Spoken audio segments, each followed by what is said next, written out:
Hey everyone, I'm Nerd Queen Alexis and welcome back to the channel. Today we are taking a look at the Las Vegas Open. The Las Vegas Open happened a day ago, but I've been busy with work and then I had a game which did not go my opponent's favor. I was practicing my demon list, my Demon of Slanesh list, which you will see on the channel, and I used Be'lakor wrong, but I've been using that list quite a bit recently and I really like it. It's a really fun list for Slanesh demons. It's 3 keepers, 1 named, Be'lakor, 2 soul grinders, and 16 seekers of Slanesh. And it's just this really fun list, and I'm having a lot of fun with it. But the Las Vegas Open happened for I don't know what the time span is right now because I am in Iceland and we are in the middle of the world, and regardless of which way we go, I am in my frozen rock in the middle of the ocean.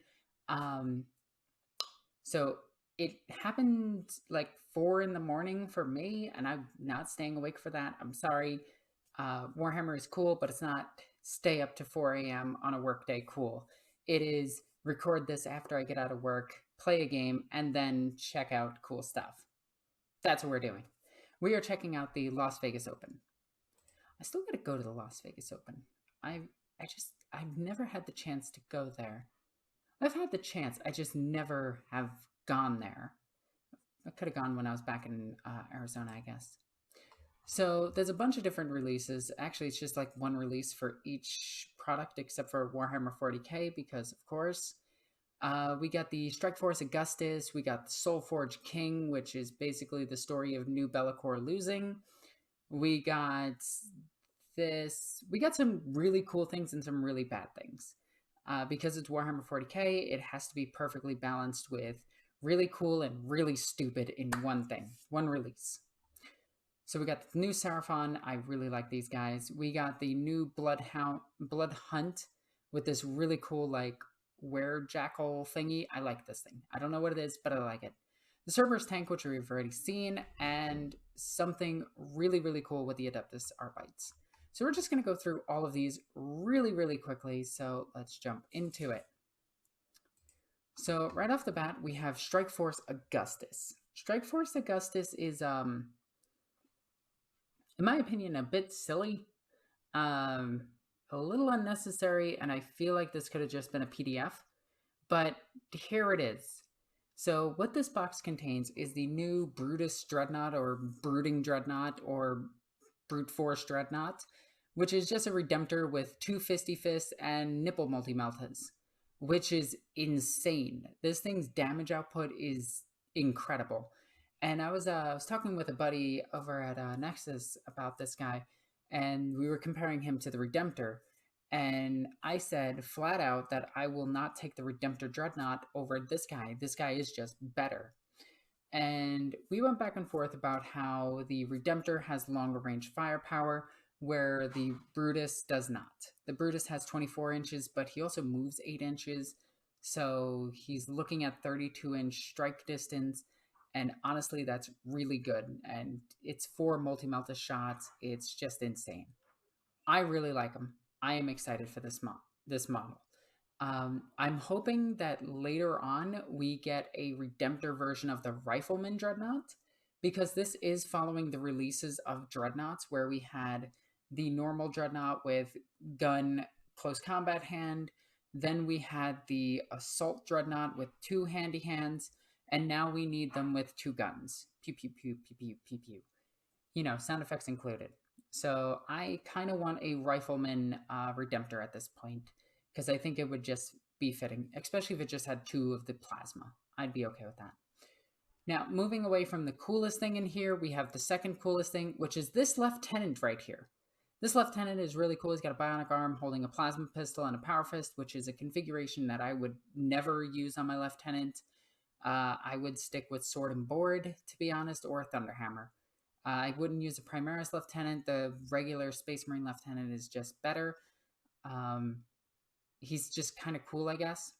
And then you get some Heavy Intercessors, which I think is a unit that is very underplayed, but it is a troop choice, so it's kind of useless with Space Marines right now, especially in Arcs of Omen, where troop choices are pretty much just you don't include them in your list. Especially when you're playing Space Marines, you're either going fast attack, elite, or heavy, and that is what you're spamming. So you're not really spamming troops, though I guess you could. It's just not the most optimal way of playing right now. And then we got the really stupid looking Decimation Squad. And like I said, some things have to be cool, some things have to be stupid. Just to balance out Warhammer 40k. It is weird that he doesn't have inbuilt meltaguns, but he has. These are, I think these are auto bolt rifles, so it's pretty good. This guy has a lunchbox. I am happy that he has a lunchbox. This weapon is beyond fucking stupid. I don't even know how to describe how stupid looking this thing is. All right, so let's talk about the cool things on it. One, Signum. Signum means that these guys are hitting on 2s. That's really cool.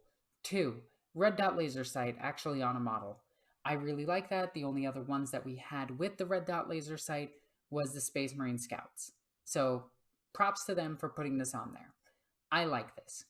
And the red dot laser sight is only seen on 2 models currently in the Warhammer Space Marine line, and the other one that you're probably thinking of right now to write that comment is not a red dot laser sight, is in fact an omniscope, and you're thinking the Lads Cannon team from the Devastator Squad.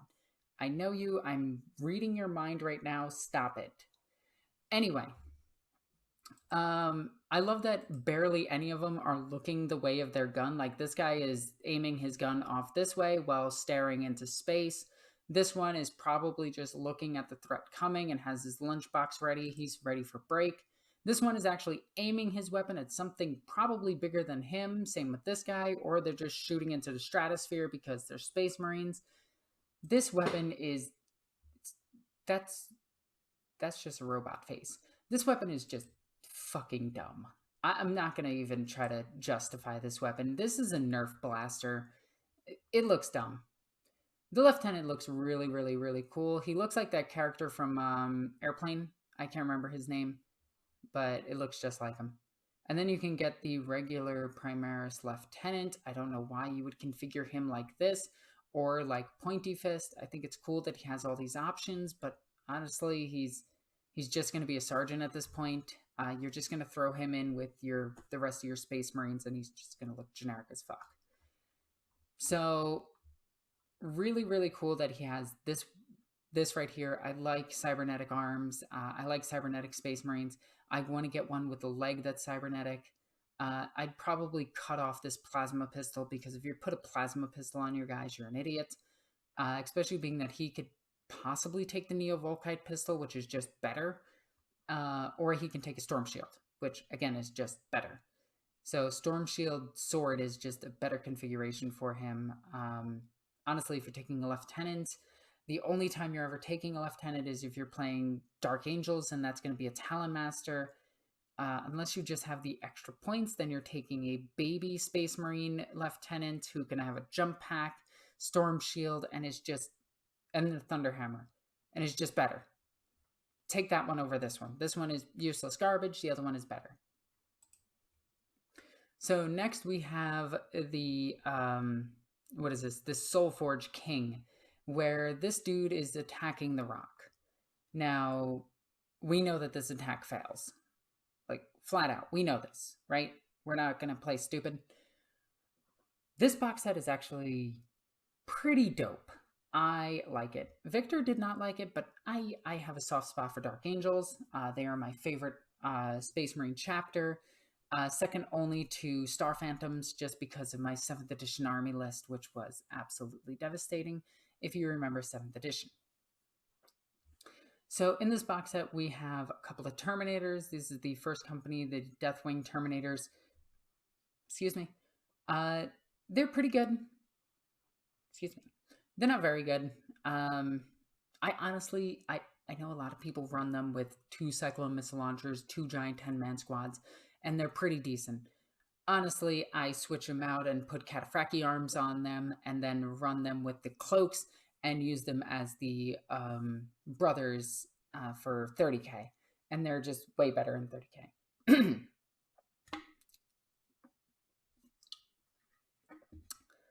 clear my throat a little bit. Then we got Azrael. Azrael's there. Looks so cool. You get a useless Intercessor Squad. It's just GW trying to sell Intercessors. No one wants them. These guys make their triumphant return in another box set because GW refuses to release these models independently because the Spider and the what are these guys called? Obliterators are on the same sprue. Just gives you another way of getting him. And some cultists. These are the newer cultists. They're pretty nice. I like their sculpts. And overall, I really want this guy. He's big. He's spooky looking. He looks pretty dope. He reminds me of like an 80s album cover, like a death metal album cover, and I like that. Originally, I didn't like him, but he's starting to grow on me quite a bit. And I really think the next thing is actually going to be Skaven. I know it's weird, but I have a thought that it's going to be the Corellian Dog Warriors, which are the 40k equivalent of Skaven, or the Harad, which is the 40k equivalent of Skaven, because there's multiple armies that fit that role. Overall, this box set is probably going to go for 170 US, and it's kind of worth it. I might go for 230. I'm thinking between 170 and 230 USD for this, and it's not really worth it because he's not his own faction, which he should be. He should be Dark Mechanicus, but for some reason he's not, and I don't like that. But it does maybe put into the future that Dark Mechanicus might be here. I really like him, but I don't know if I want to buy this box set. I don't even want this Azrael because I have my own stand-in Azrael, who I like a little bit better than current Azrael because I use the successor chapter anyway. So I run them as Dark Angels, but yeah. Overall, I think I'm just going to buy these two models separate unless they go for around the same price. Then I'll pick up the box set. I have a feeling that this box set won't sell too well. Like, it'll sell out in all your stores, but then they'll have like a second wave of it that'll probably come out later. Like with the Cadian box set. So next we go into these Daughters of Kane, who they're fucking boring and I don't care about them at all. And I have an entire Daughters of Kane army. This is a waste of time. Just go online, print out the cards, and you're good to go. Okay? That's all you need to do. If you want these models for whatever reason, the Warcry Daughters of Kane just look... The other Daughters of Kane just look better. Or just buy a the Blood Elf girls. I can't remember their name. Just buy their box. They look better than these piles of garbage. Not a fan. Then we have something that I am a huge fan of. Lizards. Lizards make me happy. Lizards with smiley faces make me even happier. Dinosaurs, I am in heaven. Dinosaurs that are happy, yes. So we got the new Slan model, and apparently this entire range is getting redone, which we had partial of it a few years ago, then COVID happened. Now we're finally getting the second wave of Lizardmen. Or Seraphon, or whatever they're called. We have a snake with wings down here. That's pretty heckin' neato burrito. We have this really happy skink right here, or whatever it's called. I can't remember. But I am very happy with this model. I think this looks fantastic. I think the lizards all look great. Like, I've always thought they looked good. I do love that they're Aztecs. Look at how fucking happy this dinosaur is. This looks like it's based off of an Oviraptor, and I'm really happy with it, especially with the claw and the frill. This screams Oviraptor. Look at how happy this one is. These guys are just happy to be included in this box set. I want this. I hope this is a giant box release just to make me happy. If not, I'm buying a Lizardman army. I won't even play it, but I want it. I want to own it. Look at how fucking happy these guys are. They are just having the time of their life. This guy is grinning. Like, look at these. They're so fucking cute. And then you get the other ones. Look at how happy this guy is. Like, look at these two. If you want to play a fucking ranger or something, or druid, a lizardman druid in D&D, fuck, here you go. Or any tabletop RPG that's basically a ripoff of D&D, whichever one you like, whether that be like Pathfinder, Warhammer Fantasy, or anything. And here comes Victor saying, well, actually, it's not a ripoff. But anyway, these guys look insane. I really like these guys. They look incredible. Honestly, they look like they're out of that old fighting game for the PlayStation, not the PlayStation, the Sega Genesis. What is it called? Primal Rage or something like that? They look like they should be out of that. I'm not saying that that's a bad thing. I'm saying that's a good thing. They look amazing. This one, not so much. This one, amazing. I wonder if GW knows that. Never mind. We're not going to get into that. So we have the next thing, which is a boring release of these guys. I think these vampires look pretty lame, to be honest. They're very generic looking. I really like this, though. I want to buy this as an individual model. Like, I want this. I don't really care about the, like, samurai-esque vampires. I think they look a little bit silly. They look like if this thing showed up in a Power Rangers episode, I'd be like, oh, okay. That makes sense. Speaking of things showing up in Power Ranger episodes, these guys look stupid. Like, really stupid. Like, this guy's just flat out a furry. Like, this is just furries, right? We're right here just calling these guys furries. Yeah, these guys are just furries. Like, I hope the vampires win. At least the weebs look cooler than the furries. And then you get some bamboo terrain, which looks pretty okay. Looks average. Nothing great, nothing, like, crazy. Then we get the Cerberus tank. We saw this, like, a few months ago. I don't know why they're making it a big deal of a 30k release. I think they probably should have gone with the Typhon.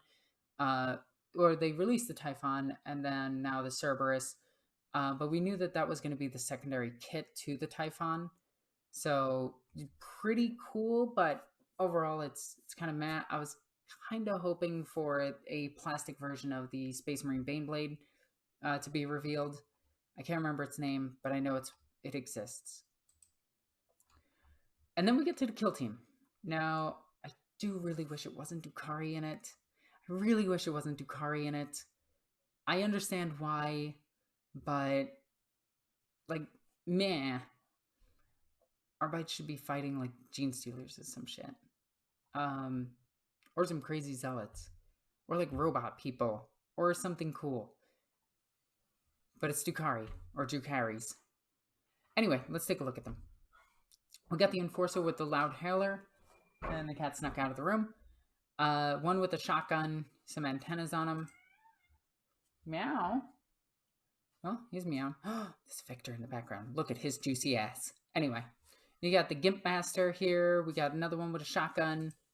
We got one with a sniper rifle. This is actually really cool because we rarely see bolter sniper rifles. I think there's only 3 models with a bolt sniper rifle, excluding 30k because they're all over the place in 30k. But in 40k, we now have him, the Space Marine Scouts, and the Eliminators are the only ones with the sniper rifle. Now there is the other type of rifle, but it's not a sniper rifle.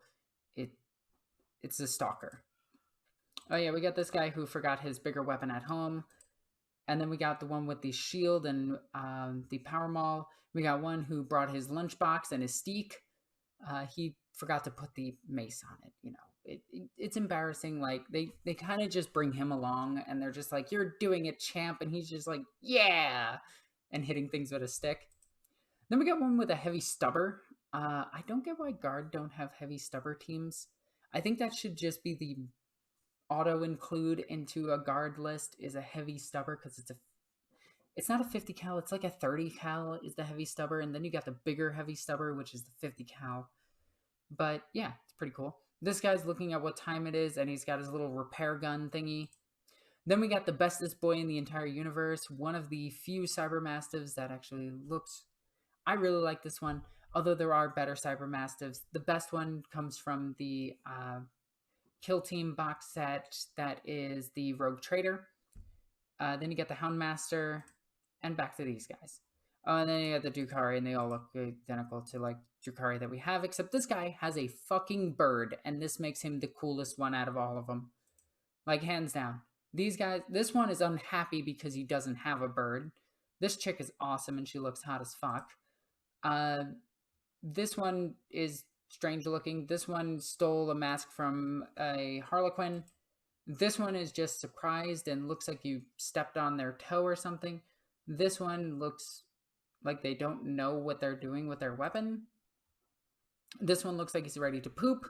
This one looks like he just pooped. And yeah, bird is the coolest.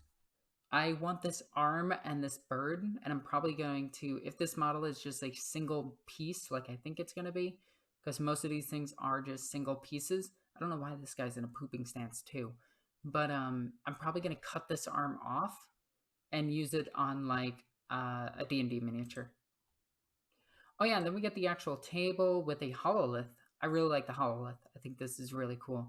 Get some blown out doors, some comms, and some, this is a Vox relay, I think. I could be wrong on that. I should probably read all of this, but yeah. So I don't know why a sniper is in here. This kind of screams close combat, but yeah. And that is it out of the LVO releases. Honestly, I think the best thing out of here is obviously the lizards. Like, 10 out of 10 lizards. The worst thing out of here is probably the Daughters of Kane, and that hurts me to say because I love Daughters of Kane. I would say the Cerberus is kind of mid. The Arbites are upper tier. I'd say this is the second most coolest thing behind the fucking Seraphon. Then I'd probably say it's the Redemptor Dreadnought, the Brutal Dreadnought, or whatever it's called. Then I would say it's... I don't really care about this box. I'm not going to lie. This box is just... I'm just going to wait for the two miniatures. I'm just going to wait for them. This thing is cool. I really like just this one, but the rest of them are just furries. It's weird. So yeah, I would say in order, it would be number 1 being the Seraphon, number 2 being the Arbites, number 3 being the Dreadnought, number 4 being this, number 5 being the Cerberus, then number 6 being this, and number 7 being the Blood Elves. Overall, I like what's here. I really think it's cool. I think what GW is doing is pretty fancy, if I do say so myself. Let me move this over to here. But yeah, I feel like I don't know. The Marine thing just kind of feels a bit meh. I think it's because I'm just getting sick of Marines. We've seen every variety of them with their Super Soaker weapons. They look silly. If something else gets something, the Marines have to get it. I'm surprised we don't have Marines with halberds at this point, or a Repentia Marine squad. But I guess that's basically their assault squad. The Vanguard veterans are pretty much the damage output of a Repentia squad. No, they're not. They're not even close. But yeah, I think I'm just kind of meh about Marines. I want to see more 30k stuff. Keep in mind when I'm talking Marines, I'm strictly talking 40k Marines versus if I'm talking about Horus Heresy, I'm just going to mention Horus Heresy. Horus Heresy is just, in my opinion, I'm waiting for more cool stuff. I'm waiting to get some plastic jet bikes. I just made an entire squad of plastic, not plastic, the Sister of Silence jet bikes. I'm really happy with how they came out. And yeah, I think they look fantastic. But overall, I wanted to see more from 30k aside from big tank, phallic gun, woo, Marines, daddy issues, pew. I just summed up the entirety of 30k. Oh, and here's a character's name who we're going to pronounce wrong and different in every book. Yep. Oh, and Horus somehow lives through everything except the end where he dies twice. Because reasons. Or Abaddon. who literally lives through everything because he has to, or Karn the Betrayer, who lives through everything because he has to. There's a lot of plot armor in 30k, except for Garrow. Anyway, if you made it to the end of this video, congrats, you did it. I believed in you. You're so awesome. I love you. Anyway, if you guys like this video, please be sure to comment what you thought in the comments down below. Do you think I was too harsh in this video? I kind of feel like I was. I was kind of in a bitchy mood going into this, but I do really like some of the stuff that they released, but some of it just, those desolators look stupid. I'm sorry. They look really, even by Marine standards, they look dumb. And yeah, anyway, comment your thoughts down below. Was I too harsh? If I was, say, calm down, bitch, and then tell me your response. So yeah, as always, I'm Northern Queen Alexis. I love you guys. Bye.